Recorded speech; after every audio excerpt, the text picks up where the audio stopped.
Lecture du livre des Actes des Apôtres. Avec Paul de Troas, nous avons gagné le large et filé tout droit sur l'île de Samothrace, puis le lendemain sur Néapolis et ensuite sur Philippe, qui est une cité du premier district de Macédoine et une colonie romaine. Nous avons passé un certain temps dans cette ville et, le jour du sabbat, nous en avons franchi la porte pour rejoindre le bord de la rivière, où nous pensions trouver un lieu de prière. Nous nous sommes assis et nous avons parlé aux femmes qui s'étaient réunies.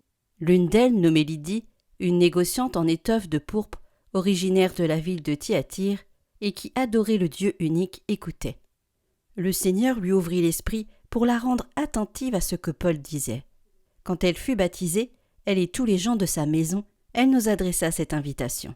« Si vous avez reconnu ma foi au Seigneur, venez donc dans ma maison pour y demeurer. » C'est ainsi qu'elle nous a forcé la main.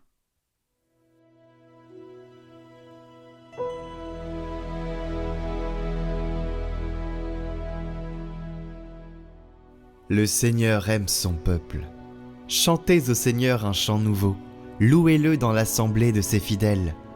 En Israël, joie pour son Créateur, dans Sion, allégresse pour son roi. Dansez à la louange de son nom, jouez pour lui tambourins et cithars. Car le Seigneur aime son peuple, il donne aux humbles l'éclat de la victoire. Que les fidèles exultent, glorieux, criant leur joie à l'heure du triomphe, qu'ils proclament les éloges de Dieu, c'est la fierté de ses fidèles.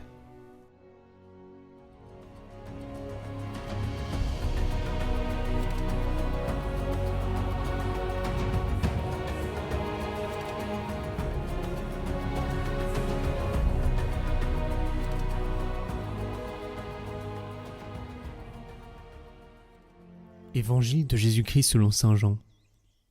En ce temps-là, Jésus disait à ses disciples : « Quand viendra le Défenseur, que je vous enverrai d'auprès du Père, lui, l'Esprit de vérité qui procède du Père, il rendra témoignage en ma faveur.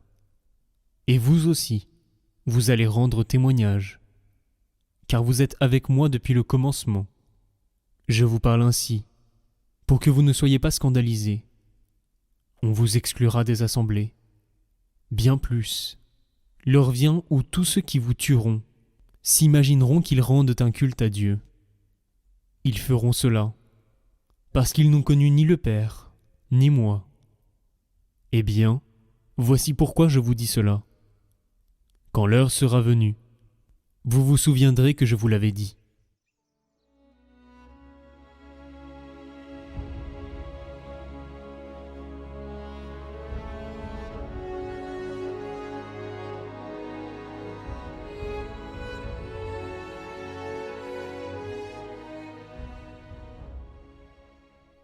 Paul, dans la première lecture, voulait aller en Asie. L'Esprit l'en a empêché. Il essaie la Bithynie et même chose.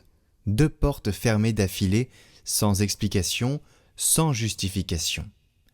Et c'est dans ce couloir sans issue qu'il reçoit la vision qu'il envoie en Macédoine. On a tendance à penser que Dieu guide en ouvrant des chemins lumineux devant nous, mais dans l'exemple de la vie de Paul, la providence se manifeste d'abord par des blocages.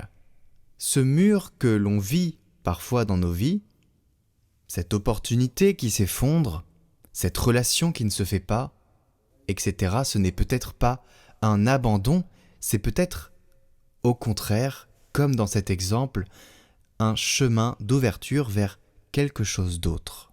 Paul parle d'ailleurs d'une écharde dans la chair, une souffrance permanente, une limite qu'il a portée toute sa vie et dont il a supplié 3 fois d'être délivré. Quelle est cette écharde ? Et quel est le lien avec cette providence et ce refus ? Eh bien, c'est un mystère. Mais dans nos vies, parfois, nous sommes limités. Et cette écharde peut être cette limite. La réponse reçue à cette écharde et à cette limite de Paul, c'est Dieu qui lui dit que ma puissance se déploie dans la faiblesse. On ne sait pas exactement ce qu'était cette écharde. Une maladie, une tentation, un combat intérieur, peu importe. Ce que Paul comprend progressivement et que nous sommes invités aussi à comprendre, c'est que Dieu avait permis cette limite, précisément pour le protéger de l'orgueil. Après toutes les grâces extraordinaires qu'il avait reçues, les visions, les révélations, les miracles, cette faiblesse maintenue était une cage protectrice, une cage dorée, protectrice qui mène au ciel. Bien évidemment que c'est pas toujours agréable.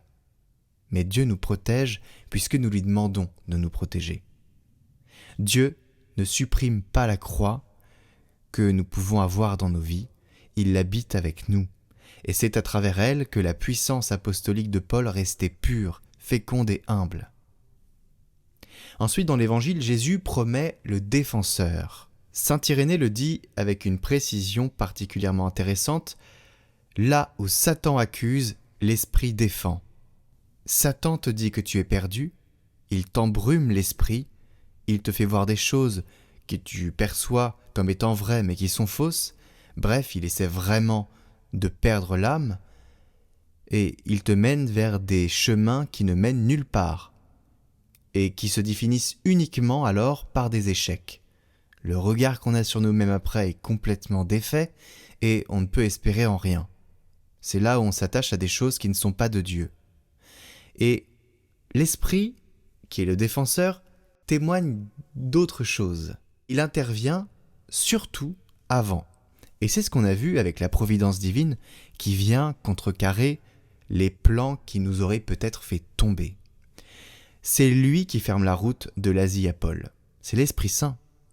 C'est le défenseur. C'est lui qui maintient nos vies dans des limites que l'on voudrait faire sauter, mais qui nous protège. Didyme d'Alexandrie dit que l'Esprit nous comble de sa grâce au point de ne plus laisser de place à ce qui serait indigne, quand bien même le désir que l'on aurait irait dans le sens contraire de l'Esprit Saint. Il est là pour nous protéger. Alors l'Esprit ne vient pas là nous imposer quelque chose. Il vient comme une transformation intérieure qui rend peu à peu le mal moins désirable, les mauvais chemins moins attrayants. Il travaille du dedans.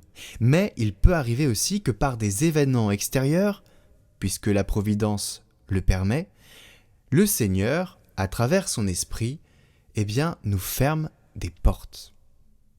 Ça peut être à travers une tempête, on était censé partir quelque part, et tout à coup, le train est annulé, l'avion est annulé. La destination où on aurait été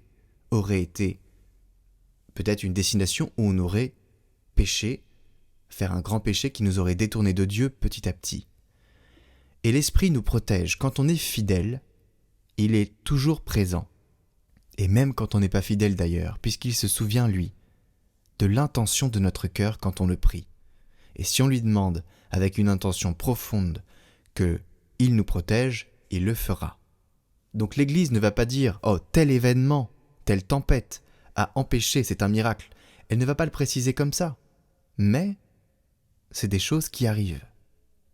Et on ne peut pas statuer dessus.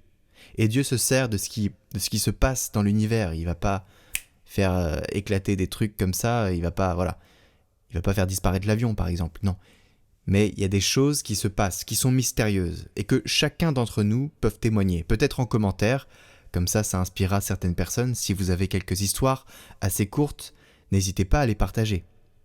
Donc l'Esprit Saint rend peu à peu certaines choses qui sont mal moins désirables. Alors pourquoi, malgré tout, malgré ces protections, malgré le défenseur, certains sombrent-ils ? Parce que l'Esprit ne force personne. On a le libre arbitre quand même.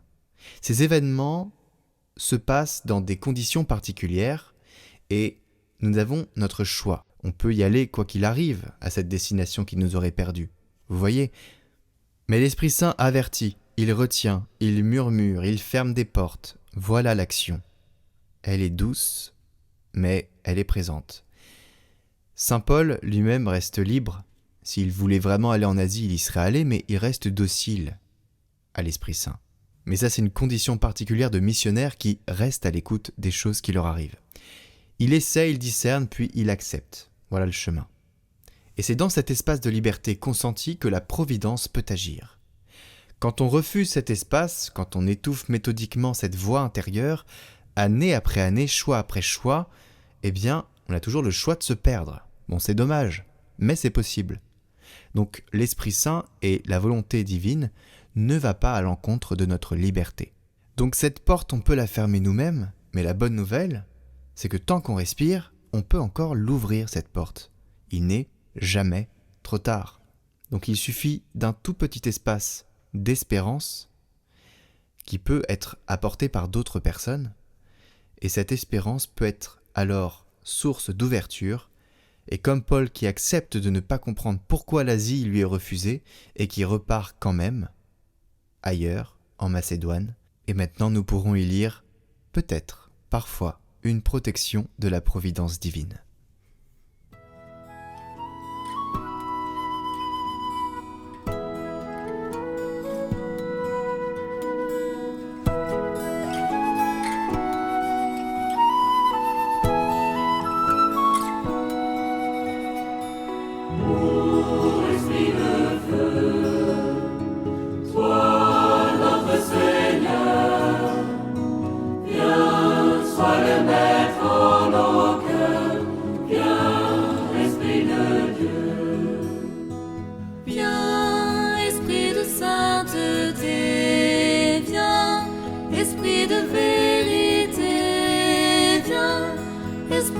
Charité, viens nous recréer.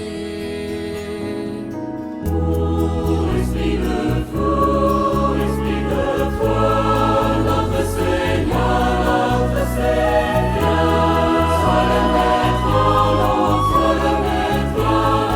Esprit de Dieu. Viens, Esprit consolateur, viens, toi qui connais apaise notre cœur, toi le défenseur. Ô Esprit de foi, notre Seigneur, sois le maître en l'eau, Esprit de Dieu.